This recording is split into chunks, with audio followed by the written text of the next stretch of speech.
8 वाजतापासून आलेला आहे. अकोटला जाण्यासाठी आम्हाला बसच नाही, इथे बोर झालेला.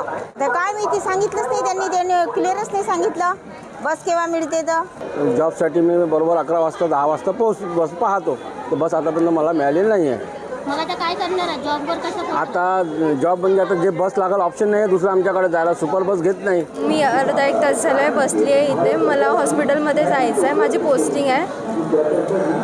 मी लेट पोचली तर माझ्यावर फाईन बसतो, म्हणून मला लवकर पोचायचं आहे. कर्मचाऱ्याप्रमाणे वेतन मिळालंच पाहिजे. कर्मचाऱ्याप्रमाणे वेतन मिळालंच पाहिजे. हे एसटी कर्मचाऱ्यांचं आंदोलन कालपासून सुरू आहे. आजचा आंदोलनाचा दुसरा दिवस आहे. पण एसटी कर्मचाऱ्यांच्या मागण्या नेमक्या काय आहेत पाहूयात.